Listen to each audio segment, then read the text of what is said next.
All right, let's get right into it. We're going to break down Evolution Petroleum's ticker EPM fourth quarter 2025 earnings call. Now, this one's interesting because on the surface, it looked like a blowout quarter, but the stock's reaction, well, that told a completely different story. So here's the number that made everyone's head turn: 10 cents. The company reported a GAAP earnings per share of 10 cents. Now, to put that in perspective, Wall Street, the folks who do this for a living, they were expecting maybe 1, maybe 2 cents. So this wasn't just a beat, this was an absolute home run.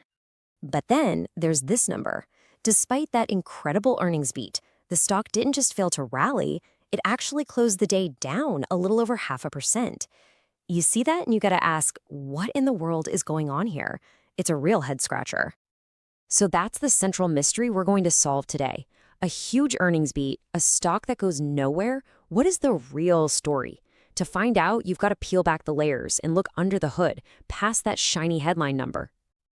Okay, so first things first, let's break down the numbers, because this is where you start to see that the story of this quarter is really a tale of contrasts. And this table here, it lays it all out.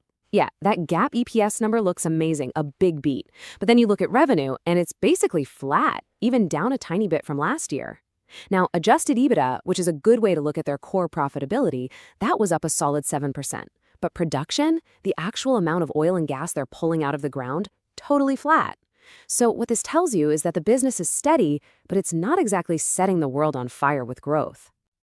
All right, so let's shift gears and talk about what management is saying, what's their side of the story.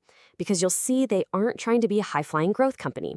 They're playing a totally different game, a much more deliberate, kind of slow and steady wins the race kind of game. And it all comes down to this, their capital light playbook. It's a simple 3-step dance. Step 1, acquire. They go out and buy assets that are already pumping and don't require a boatload of cash to keep going. Step 2, return. They take that cash and give it back to shareholders through a reliable dividend. And step 3, pace. They're not just drilling holes in the ground for the sake of it.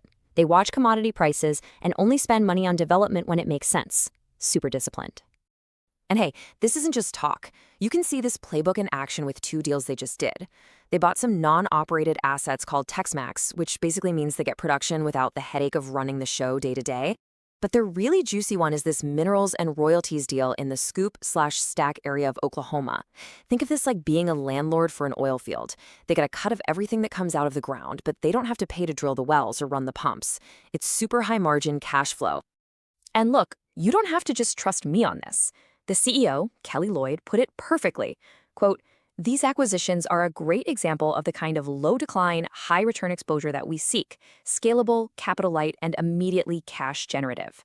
See those last few words? That's the whole game right there. This isn't about planting flags, it's about printing cash. So, if they're executing their strategy so well, what's the problem? Well, it's the one thing they can't control. They're sailing into some serious commodity crosswinds, and this is a huge reason the market is so hesitant. This chart right here says it all. Look at natural gas. The price they got for it shot up a whopping 66% compared to last year. Fantastic, right? But at the same time, the price of crude oil plunged 20%, and natural gas liquids, or NGLs, fell 12%. It's like they were sprinting on a treadmill. They had this massive tailwind from gas, but the headwinds from oil and NGLs meant they were basically running in place. And you know what? This is exactly why their whole strategy of having a diversified portfolio mix makes so much sense. By having their hands in oil, natural gas, and NGLs, it means a big price swing in one of them won't capsize the entire company. It's a built-in shock absorber for crazy markets, just like this one. Okay, so we've got the mixed bag of numbers, we understand management's slow and steady strategy.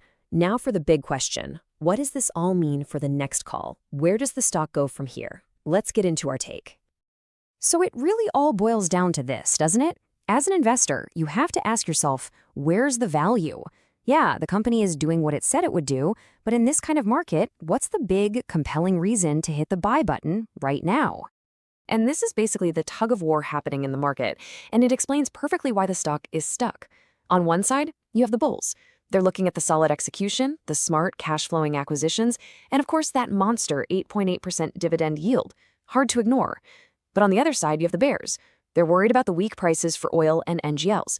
They're saying, show me the money from these new assets, and they know that without much organic growth, this company is really at the mercy of commodity prices. So, when you weigh both sides, where do we land? For us, the rating is market perform. Look, the company is firing on all cylinders operationally. They're doing their thing and they're doing it well. But they're swimming against a really strong current with these macro headwinds, and we think that's going to keep a lid on the stock for a while, at least until we see some improvement in the broader commodity space. All right, before we wrap up, how about a little something extra? Let's call this our wild but plausible trade idea for the more experienced investor. The whole thesis here is pretty simple. Get paid while you wait. The strategy has two legs. First, you do what's called a dividend capture. You buy the shares right before they pay out their dividend, grab that 12 cents a share, and then you can decide what to do. The second leg is you simultaneously sell a covered call option. All that means is you're selling someone the right to buy their shares from you at a higher price down the road. For taking on that obligation, you get paid cash, a premium, right up front. The whole point is to generate income from both the dividend and the option premium. It's a way to squeeze some extra juice out of a stock that's pretty much stuck in a range.